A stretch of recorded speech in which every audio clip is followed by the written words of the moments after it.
Assalamualaikum warahmatullahi wabarakatuh. Salam semuanya untuk semua pendengar, pelihat atau apa namanya? Penonton. Penonton. Yeay, penonton gitu kan. Lenong, Pak. Lenong. Ini di samping saya ini cowok super nggak keren. Biasanya cowok keren, cowok super nggak keren. Aduh. Udah gondrong hidup lagi kan.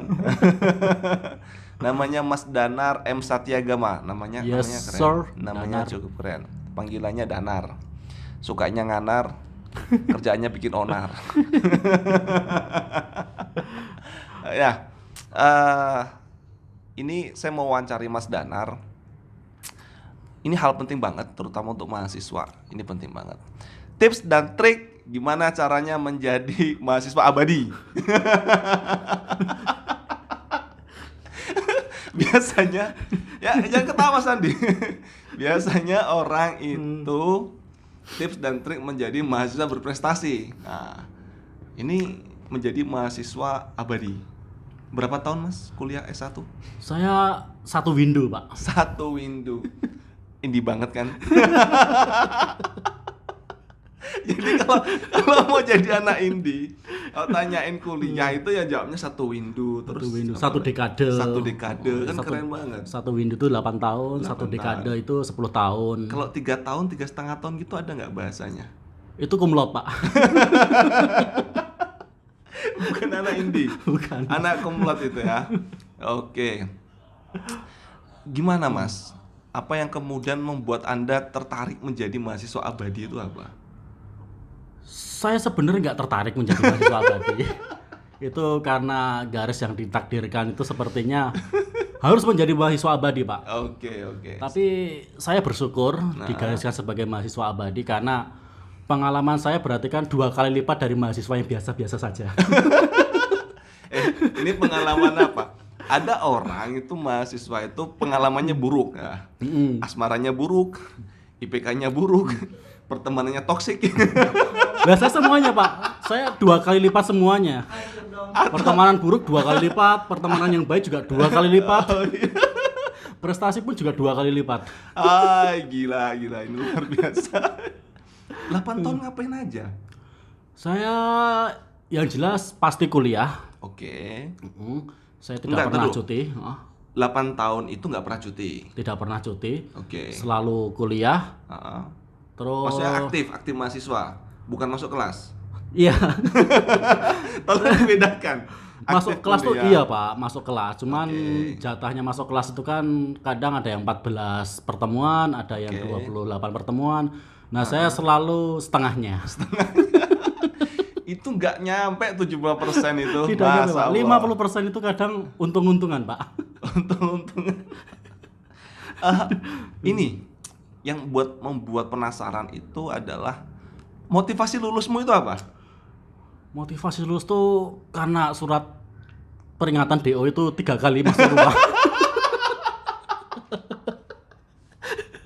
Itu di tahun ke-7. Surat peringatan DO pertama, terus kemudian semester selanjutnya dapat surat peringatan DO.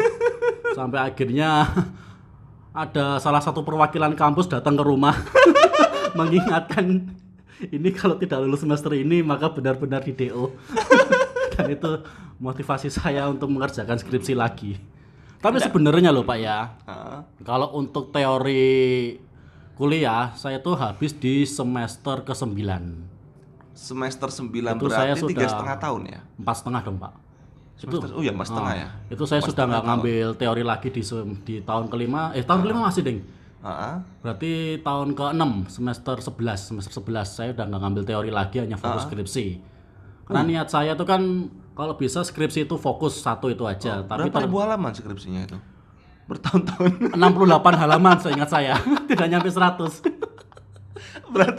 berarti buat skripsi itu 1 bulan 1 halaman itu. Tapi agak tebel karena ucapan terima kasihnya lumayan banyak. Oke. Gini, maksud saya gini. Saya sama Mas Dan itu kenal kita sekitar berapa? 3 tahunan ya? 2 tahunan.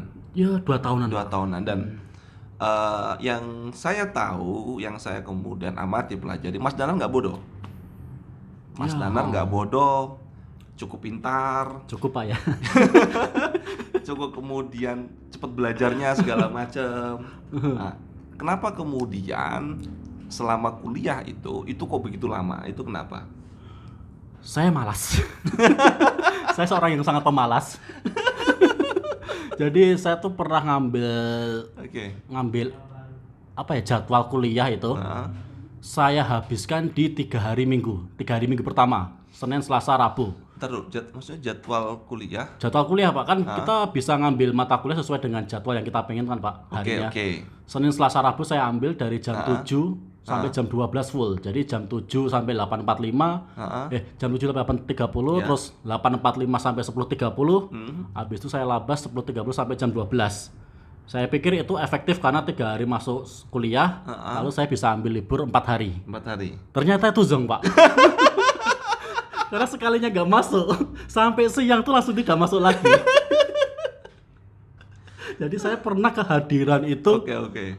hanya 10%. 10%. Ya Allah. Karena sekali nggak masuk tuh pasti tidak masuk selanjutnya. Dan saya berarti gini, males itu sifatnya dia molor ya. molor, bisa. Jadi molor. artinya Berkelanjutan lebih tepatnya, Pak. Sekali kamu males itu akan berdampak malas terus. Berdampak malas lagi. Oke. Jadi sekali jam 7 itu saya tidak masuk kuliah, 8.45, 10.30 saya pasti jebol. Dan hari Selasa dan hari Rabu pun juga sama. Oke. Pikirannya pasti, nanti bisa masuk kuliah lagi kok. Besok masih ada kok. Ternyata sudah habis 25%. Dan akhirnya IP terburuk saya tuh 0,04. Itu bukan nasakom lagi itu. Nanokom. Nasakom tuh nasib 1 koma ini. Itu sudah nasakom. Terus satu rumah tuh marah. Bapak saya marah, ibu saya marah, kakak saya marah, semuanya ikut marah. Ya Allah. Oke. Tapi kemudian itu kan untuk pembelajaran penonton ya. Kita kemudian di sini tidak memberikan, apalagi saya juga dosen. Kita tidak memberikan cara bagaimana menjadi mahasiswa abadi. Tapi kemudian ini menjadi percontohan. Nah, pertanyaannya begini. Sebenarnya buat mahasiswa malas itu apa? Apakah karena tidak ada motivasi kuliah, atau kemudian you bentrok dengan dosen atau dengan kampus? Itu sebenarnya apa yang membuat malas itu? Ada 2 tipe mahasiswa ya Pak ya, kenapa dia nggak masuk dalam perkuliahan. Pertama itu karena memang dia malas, dan malas itu kan ada banyak penyebabnya Pak. Entah dia salah jurusan, entah dia masuk fakultas itu karena paksaan, entah dia memang ada kegiatan lain di luar perkuliahan. Tapi ada juga mahasiswa yang tidak masuk kelas itu karena yang tidak cocok dengan dosennya, atau mungkin ada permasalahan dengan dosennya sehingga dia tidak mengikuti perkuliahan dosen tersebut. Udah baper lah ya, udah. Tapi kalau saya karena malas, memang malas Pak. Saya tidak pernah berselisih dengan dosen siapapun itu. Dirimu itu sebenarnya tipe yang pertama ya? Saya tipe yang pertama yang mungkin waktu itu merasa salah jurusan. Karena alasan saya masuk fakultas hukum atau saya kuliah itu hanya menunda sebagai pengangguran, itu yang pertama. Karena saya nggak mau habis SMA bingung mau ngapain. Terus kemudian dapat permintaan dari bapak saya, kamu mending sekolah hukum aja deh. Kayaknya kenapa kamu gitu? Kenapa lebih dulu cocok kemudian di hukum? Apakah kamu sejak SMA itu suka debat atau suka ngeyel? Oh jauh Pak. Saya lebih suka game Pak. Dan harusnya saya tuh. Kenapa nggak FTI? Nah itu dia Pak. Orang tua saya tidak setuju. Karena 2 kakak saya tuh sudah 2 kakak saya tuh fakultas teknik, ada yang teknik sipil, ada yang teknik industri. Terus kakak saya perempuan tuh akuntansi. Nah bapak saya tuh pengen hukum. Enggak, kalau kamu di game masuk ke informatika, belajar tentang programming, belajar tentang coding, kan bisa malah membuat game. Bapak saya mikirnya orang yang suka game tuh adalah orang pemalas dan bodoh. Nah, ini nih. Padahal dia salah. Padahal game sekarang udah masuk e-sport ya? Masuk e-sport dan menghasilkan banyak sekali keuntungan. Dan bapak saya tidak menyesal. Saya yang menyesal. Tapi ini penting. semacam passion ya. Jadi tidak hanya bekerja, tapi kuliah itu juga ternyata butuh passion. Harus ada passion, harus ada ketertarikan terlebih dahulu. Harus ada ketertarikan terlebih dahulu. Kalau kemudian tidak ada ketertarikan, itu kemudian menjadi cikal bakal malas ya. Malas Pak, benar. Menjadi cikal bakal malas yang kemudian kita kemudian bisa fail atau gagal dalam proses, atau paling bukan gagal sih ya, tapi terhambat lah ya. Benar Pak. Bisa kemudian prosesnya terhambat di situ. Nah, kan dirimu itu kan sejak kecil tuh di Yogyakarta gitu kan. Yes sir. Kalau dulu selama sekolah itu pernah nggak berprestasi? Saya berprestasi itu selalu di bidang olahraga sebenarnya Pak. Malahan dengan tubuhmu yang gendut. Saya dulu cukup atletis. Oke. Meskipun sekarang berat badan saya 90 kilo, tapi saya waktu SMA pernah Nggak berat sekarang 60 berapa? kiloan, 90-an. Kayak lagu Lumayan. dan itu kayak lagu. Oke. Saya cukup berprestasi di bidang olahraga. Saya pernah ikut sepak bola. Oke. Oke, berprestasi meskipun tidak juara satu, tapi sebenarnya pernah ikut kompetisi. Oke. Terus SMP saya ikut volley, tidak menang juga, tapi juga lumayan pernah berkompetisi. Saya SMA juga ikut basket. Yo jarang dimainkan sebenarnya, karena motivasi masuk basket hanya untuk mencari cewek. Dapat. Habis itu nggak pernah main basket lagi. Oke. Berarti sebenarnya dulu aktif, tipikalnya aktif. Tipikalnya aktif Dan Pak saya Pak. kemudian selama kuliah malah nggak tersentuh tuh olahraga. Olahraga tersentuh tapi bukan di UKM. Bukan di kompetisinya. Bukan di kompetisinya. Cuma Evan aja. Evan aja Oke. untuk ya cari keringat saja Pak. Oke.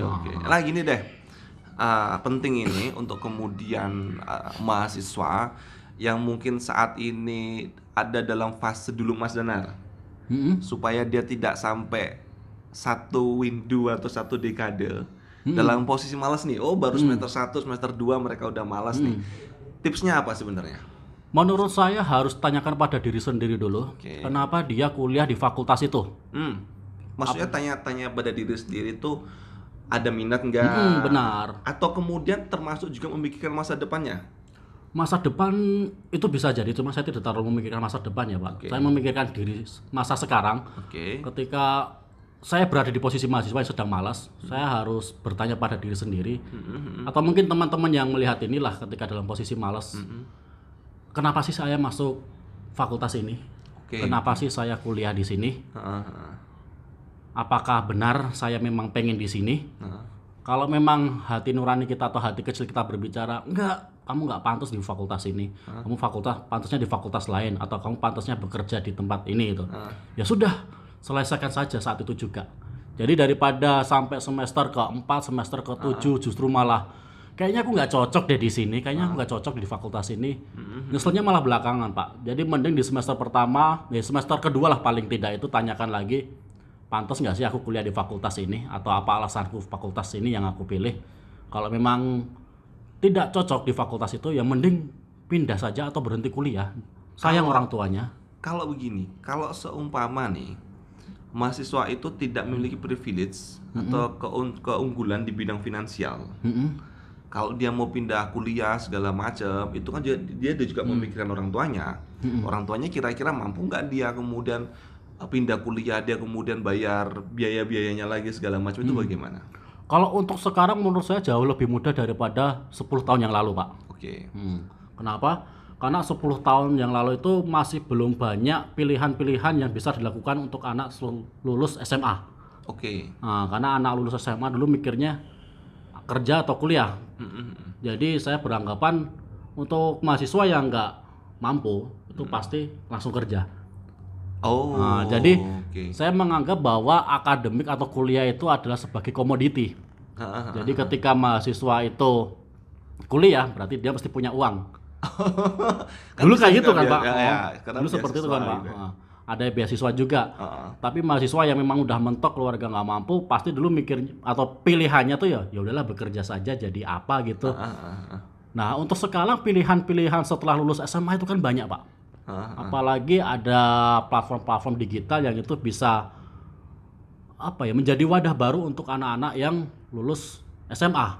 Bisa menjadi konten kreator, bisa menjadi gamer, bisa menjadi pedagang, bahkan mereka bisa lebih sukses kok Pak dari yang sarjana. Oke, berarti making money sekarang banyak cara ya? Banyak cara Oke, Pak. banyak cara. Tidak harus lewat jalur sarjana. Oke, artinya sebenarnya pun mahasiswa kalau dia tidak mampu, dia bisa kemudian sambil cari pekerjaan, sambil mungkin nanti dia kalau mau kuliah tinggal kuliah. Benar Pak. Yang penting kuliahnya itu benar-benar niat. Yang penting dia kuliah tuh karena memang kebutuhan dia untuk kuliah. Ini menarik Bukan nih. kebutuhan orang tuanya yang pengen anaknya sarjana. Bukan kebutuhan orang lain yang melihat, wah kalau nggak kuliah nggak keren. Ya Tapi buat gini, apa?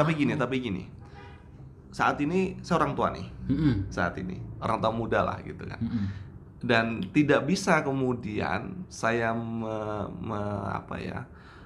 menegasikan atau menafikan bahwa saya ingin menguliahkan anak saya.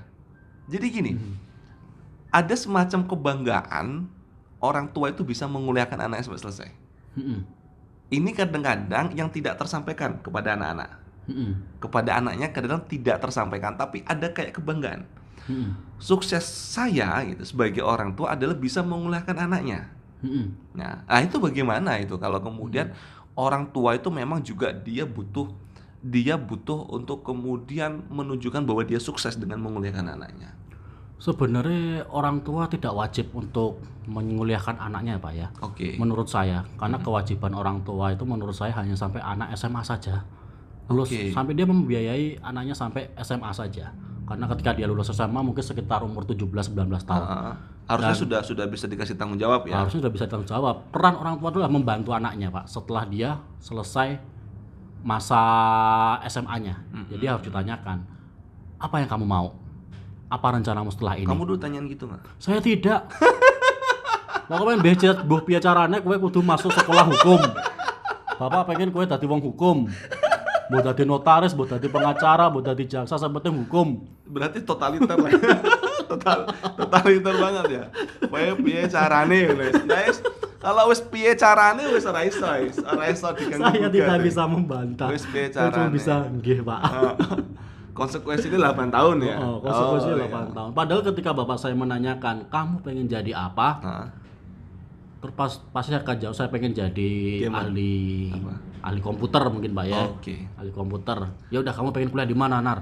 Aku pengen kuliah di Amikom, aku pengen kuliah di UNY, aku pengen kuliah di UGM. Ya udah, aku support. Kamu butuh apa untuk menunjang prestasimu?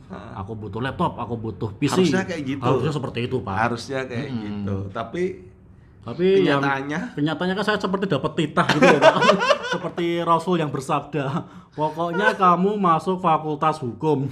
Tapi gini, memang agak beda orang tua di era baby boomers dengan generasi Y itu beda. Kalau dulu itu memang orang tua itu titah sifatnya. Benar. Iya kan. Kalau sekarang itu kan harusnya lebih demokratis seharusnya. Itu yang tidak terpahami. Benar Pak. Oke. Ada lagi mau disampaikan? Apalagi, pokoknya tanyakan kepada diri sendiri dulu untuk mahasiswa baru semester 1 semester kedua. Pantas nggak sih aku kuliah di sini atau bener nggak sih aku memilih ini untuk sebagai fakultas yang aku impikan? Kalau memang ragu mending cabut sekarang itu juga daripada kuliahmu lama atau lulus dengan juga mikirin penyesalan. orang tua lah.